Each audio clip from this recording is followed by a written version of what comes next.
Bago lang ang Bataluman dito sa Quezon. Hindi pa ako nakakagalaw or nakakakilo sa buong Quezon. Hanggang doon pa lang ang nararating ko. Pero still, nagtiwala sila sa akin. Maganda siyang opportunity sa atin sa promotion. Hindi lang sa local, sa national, pati din international. Hindi naman kami yung kailangan makinabang lang. We have to support the local and there is Bataluman. Nag-invest siya talaga kasi gusto niya rin makilala ang Quezon.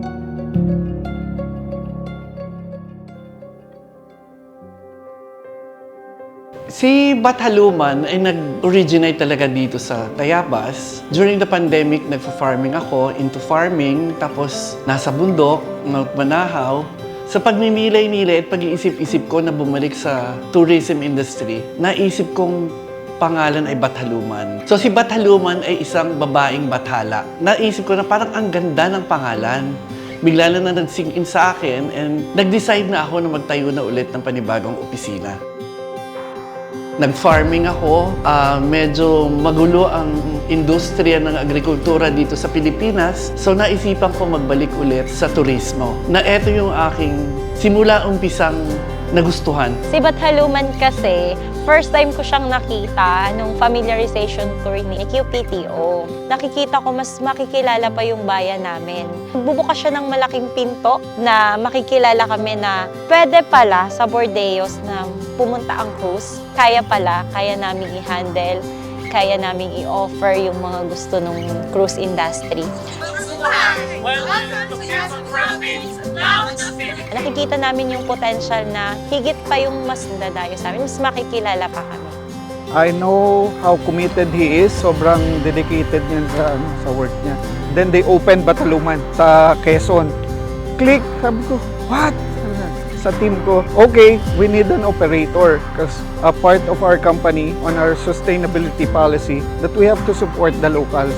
Actually, I'm very happy that we have a local tour operator which is the Bataluman Travel and Tours. Talagang he gamble his experience and all his investment to really put this kind of activity because ano siya talagang nagbid siya para siya yung makuha na local handler for this Heritage Adventurer Tour o parang exploration tour nila here in the Philippines, particularly yung segment of Bordeos and Patnanungan, Quezon.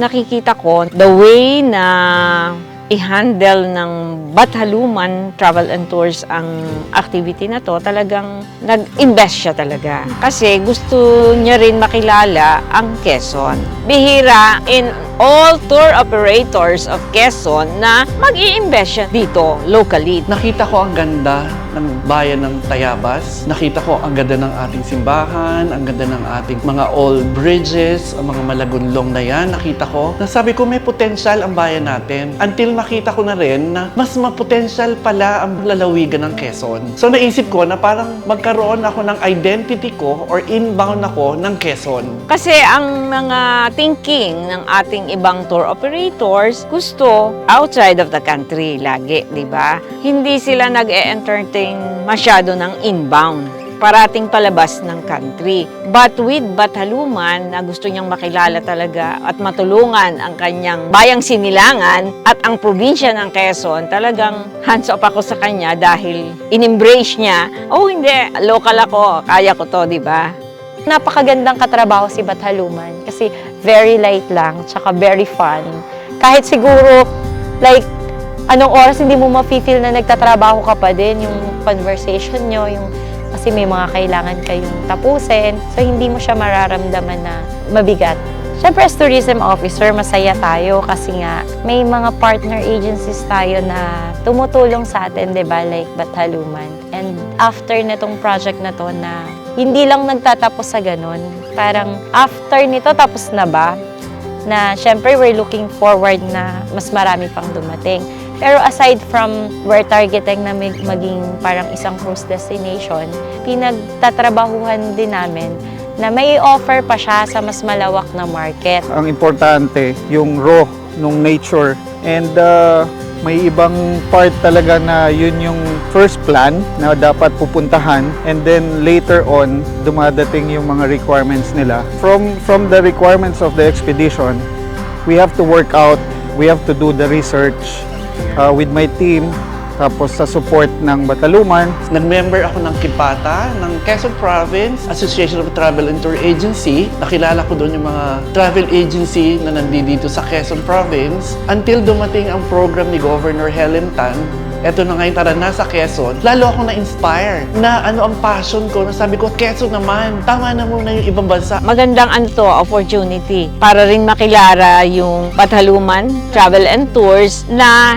hindi lang nagke-cater ng mga domestic tourists na papunta lagi sa ibang bansa, but nagke-cater din ng mga turista to explore whatever destination meron dito tayo sa Calabarzon, which ang napili nga po ay Quezon. Maganda yung potential ng expedition dito sa region na to.